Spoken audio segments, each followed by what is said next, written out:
Penyaliban Yesus menunjukkan kekuatan. Kematian akan dialami oleh siapapun. Kematian akan mendatangi manusia walaupun dia berlindung di dalam benteng yang tinggi lagi kokoh. Bahkan kematian pasti juga akan dialami oleh hewan dan tumbuh-tumbuhan. Tidak ada makhluk di muka bumi ini yang dapat hidup kekal. Semuanya pasti akan mati. Itu artinya kematian merupakan kepastian bagi makhluk seperti kita. Tidak ada yang meragukan kenyataan tersebut, termasuk orang-orang yang menyebut diri mereka ateis. Satu-satunya yang kekal dan tidak akan pernah mati hanyalah Tuhan. Al-Quran menyebut Allah Subhanahu wa Ta'ala kekal, seperti disebutkan dalam Surah Ar-Rahman ayat 27, Al-Mu'min ayat 65, Toha ayat 111, dan lain-lain. Bible Perjanjian Lama juga menyebut Allah Tuhan yang kekal, seperti disebutkan dalam Kejadian pasal 21 ayat 33 dan Ulangan pasal 33 ayat 27. Ketika ada seseorang yang dianggap Tuhan dan disembah ternyata dapat mati, itu merupakan bukti kalau yang mereka sembah bukanlah Tuhan yang sebenarnya. Namun demikian masih ada saja orang-orang yang menyembah Yesus. Padahal telah jelas kalau Yesus hanyalah makhluk fana seperti kita. Bukti dari kefanaan Yesus adalah kematian Dia di tiang salib. Tuhan itu kekal dan abadi. Jika Yesus dapat mati, artinya Dia bukanlah Tuhan. Kafir Kristen pemuja Yesus masih menganggap Yesus adalah Tuhan walaupun mereka sendiri tahu Yesus dapat mati. Hanya orang-orang yang telah rusak akal sehatnya, yang dapat menyembah Tuhan dan sekaligus merayakan hari kematiannya. Kafir Kristen pemuja Yesus tidak dapat membantah kalau kematian yang dialami oleh Yesus merupakan kelemahan bagi dirinya yang selama ini mereka sembah sebagai Tuhan. Oleh karena itu, kafir Kristen pemuja Yesus berusaha mencari-cari kelebihan dari sebelum dan sesudah kematian Yesus. Kafir Kristen pemuja Yesus mengatakan bahwa Yesus sebelum mati mengetahui kematiannya dan hal tersebut mereka anggap sebagai kekuatan yang ada dalam diri Yesus. Padahal Nabi Musa juga mengetahui kematiannya, dengan bukti berita kematian Nabi Musa tertulis dalam kitab yang ditulis oleh dirinya sendiri dalam Ulangan pasal 34 ayat 5.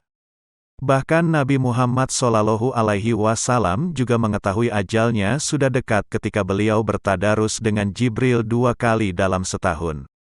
Bukan itu saja, Rasulullah SAW juga tahu putri beliau Fatimah akan menyusulnya tidak lama setelah dirinya wafat. Sebagaimana disebutkan dalam hadits sahih berikut, telah menceritakan kepada kami Abu Bakar bin Abu Syaibah, dan telah menceritakan kepada kami Abdullah bin Numair dari Zakaria. Demikian juga diriwayatkan dari jalur lainnya, dan telah menceritakan kepada kami Ibnu Numair. Telah menceritakan kepada kami bapakku, telah menceritakan kepada kami Zakaria dari Firas dari Amir dari Masruk dari Aisyah dia berkata, setelah Rasulullah SAW meninggal dunia, saya hampiri Fatimah seraya bertanya kepadanya, "Hai Fatimah, saya hanya ingin menanyakan kepadamu tentang apa yang telah dibisikkan Rasulullah kepadamu yang dulu kamu tidak mau menjelaskannya kepada saya." Fatimah menjawab, "Dulu Rasulullah SAW membisikkan sesuatu kepada saya. Beliau memberitahukan bahwasanya Jibril dan beliau biasanya bertadarus Al-Quran 1 kali dalam setiap tahun dan kini beliau bertadarus kepadanya, Jibril, sebanyak 2 kali.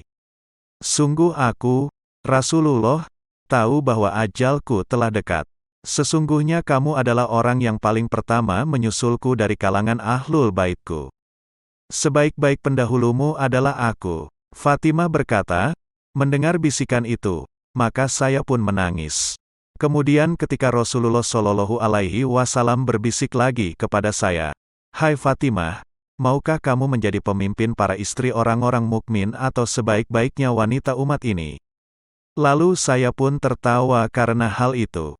Sahih Muslim nomor 4488. Kafir Kristen pemuja Yesus mengatakan bahwa setelah wafat di kayu salib, Yesus dikuburkan, lalu dibangkitkan Allah 3 hari kemudian. Mereka mengatakan bahwa hal tersebut menunjukkan kekuatan Allah. Saya katakan itu benar. Tetapi selain menunjukkan kekuatan Allah, dibangkitkannya Yesus dari kubur juga menunjukkan kelemahan Yesus.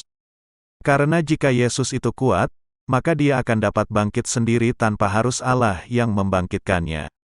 Jika Yesus dibangkitkan oleh Allah, artinya Yesus lemah sedangkan Allah yang punya kekuatan. Oleh karena Yesus lemah, mengapa kafir Kristen pemuja Yesus menyembah Yesus sebagai Tuhan? Kenapa kalian tidak menyembah Allah yang mempunyai kekuatan untuk membangkitkan Yesus? Kafir Kristen lainnya membanggakan Yesus dengan mengatakan bahwa tidak ada Tuhan yang disembah yang mampu mengalahkan kematian selain daripada Yesus. Padahal Tuhan yang benar itu bukan yang mati kemudian hidup kembali, tapi yang kekal dan tidak akan pernah mati. Saudara kalian sendiri yang bilang Tuhan Kristen itu mati. Jadi jangan pernah sok imut dengan mengatakan yang mati itu Yesus sebagai manusia ya.